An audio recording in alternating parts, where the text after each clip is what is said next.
كابتن علي ماهر لما طلع مع احمد شوبير صدموا في حاجتين، حاجه منهم تخص نادي الزمالك والحاجه التانيه تخص كاس السوبر المصري اللي فات.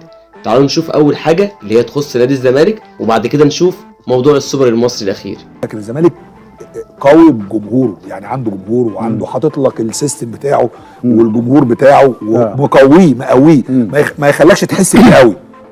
ايوه، رغم ان هو ممكن يكون اللعيبه مش امكانيات، ممكن طبعا مش الكواليتي، مش دول لعيبه الزمالك يعني، غير البيراميدز. يعني تخيل لو لعيبه بيراميدز دول في الزمالك، الزمالك يبقى عامل ازاي؟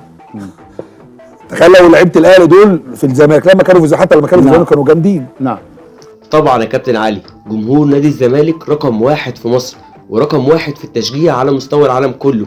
بس الله يبارك لهم اعضاء مجلس اداره نادي الزمالك وحسين لبيب اللي بيفضوا النادي من اللعيبه، حتى اتاخدت مننا الارض وكل حاجه مش موجوده. مفيش غير جمهور نادي الزمالك وبس، لولا الجمهور مش هيكون في نادي الزمالك، وهو جمهور نادي الزمالك هو السند والظهر واللي بيحافظ على اسم نادي الزمالك لحد دلوقتي.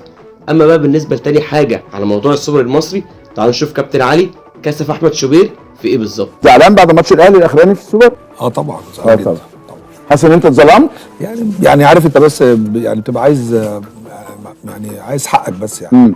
يعني الكرة ما اعرفش كان فيها سوء تقدير من كابتن بنا ولا لا، يعني الكرة اصل المشكله جت مرتين يعني في اليوم كان مثلا لو مره ماشي، لكن مرتين كتير يعني ما ينفعش تعدي.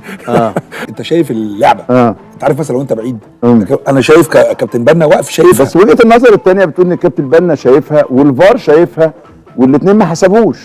دي بقى وجهه نظر المدرب بتبقى طبعا ده فرقتي وانا عايز يتحسب لي بينالتي، لكنه الحكم والفار ما حسبوش فيبقى قرارهم صحيح. تمام، بس وجهه نظر الثانيه بتكلم وجهه نظر الثانيه. بس تعالى نقلبها الناحيه الثانيه.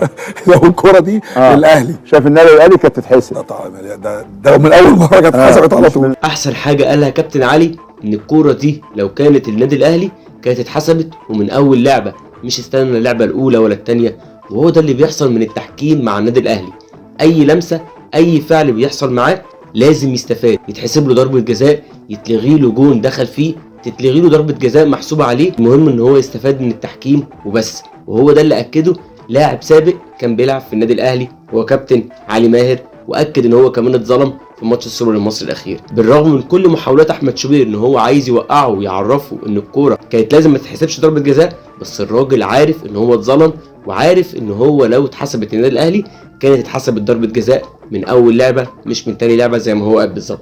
هو ده حال الكره المصريه معانا، دايما الاهلي بيستفاد من التحكيم، مهما انكرت لعيبتك السابقه هي اللي بتثبت ده وبلسانها كمان.